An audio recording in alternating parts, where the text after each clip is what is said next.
হরে কৃষ্ণ, রাধে রাধে। তো আজকে আমরা যাচ্ছি শ্রীধাম মায়াপুর। তো শ্রীধাম মায়াপুরে আমরা কি দর্শন করতে চলেছি আর কী বা হতে চলেছে সেখানে, সেটা আপনাদের সামনে দর্শন করাবো। তো আজকে আছে আমাদের গুরু মহারাজের ব্যাস পূজা। তো আমরা চলে এসেছি ঘাট পার করে।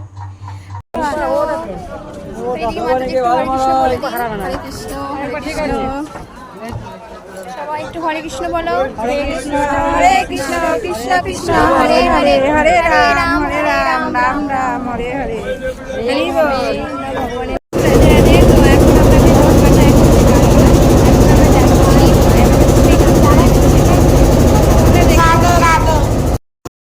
তো আমরা উঠে পড়েছি নৌকাতে। এবার নৌকা থেকে আমরা পার হয়ে আসলাম। এটা হচ্ছে মায়াপুর ঘাট। আর মায়াপুর ঘাট থেকে খুব কম সময়ের মধ্যেই পৌঁছে যায় আমরা শ্রীধাম মায়াপুরের ইস্কন মন্দিরে। তো ইস্কন মন্দিরে কে গেছেন অবশ্যই জানাবেন কমেন্টে। আর আমি এই ভিডিওটা করেছি শুধুমাত্র আপনাদের জন্য, যারা গুরু মহারাজের ব্যাস পূজায় আসতে পারেননি তাদের জন্য। তো দেখুন কি সুন্দর লাগছে মায়াপুরের টিওবিপি। এটা হচ্ছে বিশ্বের সবচেয়ে বড় মন্দির। তো আমি চলে এসেছি নামহট্ট ভবনের গেটে। তো নামহট্ট ভবনের গেট থেকে আমরা এখন, আমার মা বলছে যে সামনে যেতে। তো কীভাবে আমরা সেখান থেকে কুপন সংগ্রহ করব আর তারপরে আমরা চলে যাব প্রসাদে। তো এই দেখুন আমরা চলে এসেছি। এটা হচ্ছে নামহট্ট ভবনের, মানে প্রচুর লাইন পড়েছিল। আর তারপরে আমরা যাচ্ছি নামহট্ট গেট থেকে বেরিয়ে গীতা ভবনের ওই রাস্তাটা দিয়ে গুরু মহারাজের যেখানে ব্যাস পূজা হয়েছিল সেখানে। তো আমরা সেখানে পৌঁছে কি করব সেটা আপনারা অবশেষে দেখতেই পাবেন। তো গুরু মহারাজের কৃপাতে আমি ঠিক পৌঁছে গেলাম আজকে শ্রীধাম মায়াপুরে। তো খুবই আনন্দজনক ছিল সেই দিনটি। আর দেখুন সামনে কি হতে চলেছে।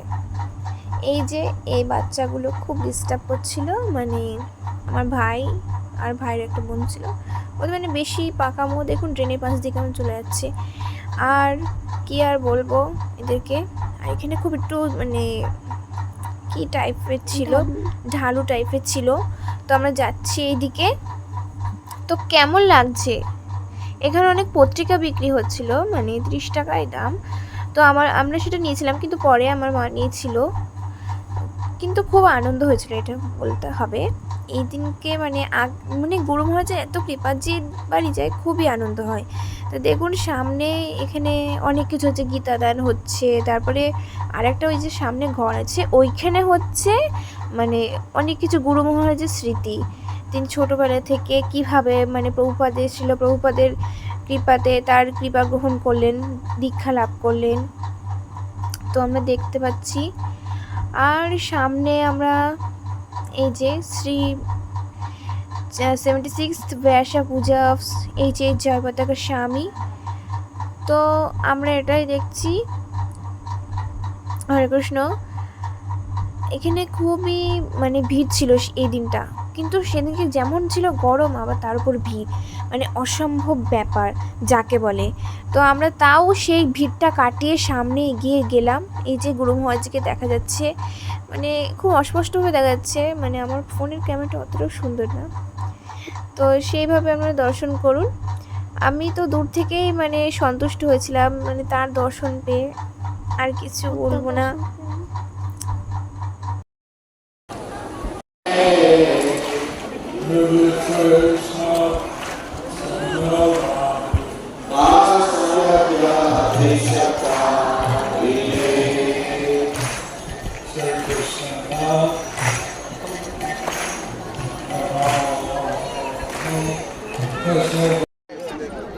তো আমরা গুরু মহারাজের দর্শন করতে পারছিলাম না, তাই আমরা একটু পাশ দিয়ে একটু যাওয়ার চেষ্টা করলাম, যে গুরু মহারাজের একদম মানে কাছাকাছি যাওয়ার জন্য।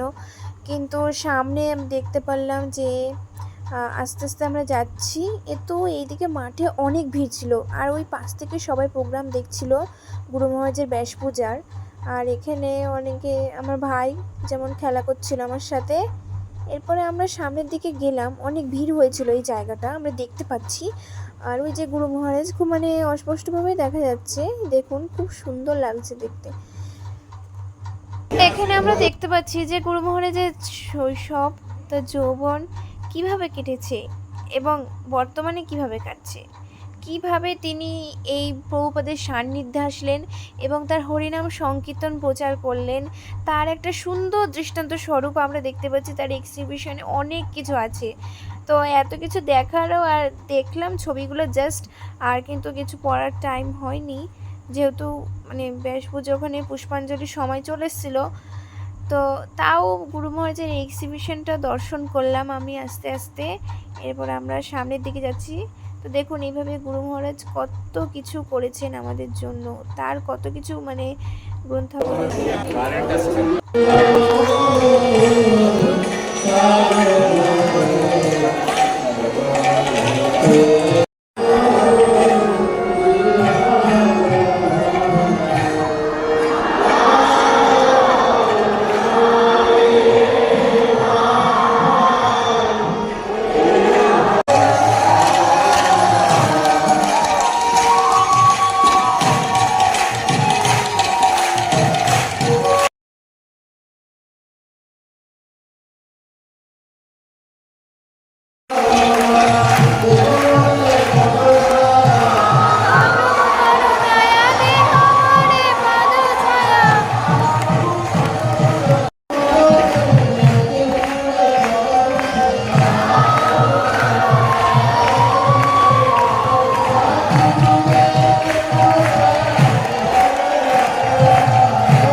এইভাবে আমরা প্রসাদ খেতে খেতে নৃত্য করতে করতে আসলাম। এবার আমরা গুরু মহারাজের একদম ভালো প্রসাদ একদম 1 প্লেট এখন খাবো।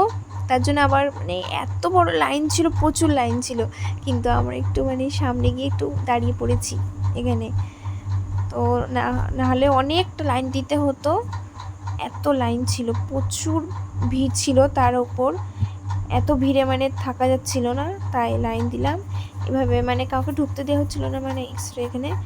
তো লাইন দিতে দিতে লাইনটা শেষ হতে প্রচুর সময় লাগছিল, এত সময় ধরে লাইন দিইনি, অনেক দিন পর দিলাম। তো আমরা দেখছি এইভাবে আমরা একটু একটু করে এগোচ্ছি সামনের দিকে। এবার সামনে এগোতে এগোতে এগোতে অনেকটাই চলে এসেছিলাম। এইভাবে আমরা ভগবানের নাম স্মরণ করতে করতে, গুরুদেবের কৃপা লাভ করতে করতে আমরা এখন প্রসাদ কৃপা লাভ করব। এবং এই দেখুন চলে এসছে অলরেডি প্রসাদ। হরে কৃষ্ণ। এখানে প্রচুর ভিড় হয়েছিল, এত ভিড় কি বলবো, মানুষ বসতে পারছে না, এত প্রসাদের ভিড় হয়েছিল। তারপরে আমার ভাই যে ভিডিও করে দিচ্ছিল, বদমাইশ। ভিডিও করতে করতে আমরা একটু নৃত্য করছিলাম ভগবানের স্মরণ করে, কিন্তু খুবই ভালো লেগেছিল এই দিনটা। আমি চাই যে এই দিনটা আবার আমার সামনে আসুক, খুবই আনন্দ করেছি। কিন্তু আমার ভাই একটু বদমাইশি করে মাঝে মাঝে, এর জন্য ভালো লাগে না। তো আমার যে বোনগুলো আছে ওরা এই দিনকে আসতে পারেনি, এর জন্য আমি একটু হয়েছি। আমার ভাই আর আমি ছিলাম। তো এই দেখুন পার্ক, তো এটা আমি ইচ্ছা করে দিয়েছি। আমরা তাড়াতাড়ি করে নৃত্য করছিলাম যে কখন তাড়াতাড়ি বাড়ি যাব। কৃষ্ণ। তো ভিডিওটা ভালো লাগলে অবশ্যই ভিডিওটা লাইক করবে এবং পারলে সাবস্ক্রাইব করবে। হরে কৃষ্ণ, হরি বল। হরে কৃষ্ণ, রাধে রাধে, হরি বল। তো সবাই ভিডিওটা দেখবে।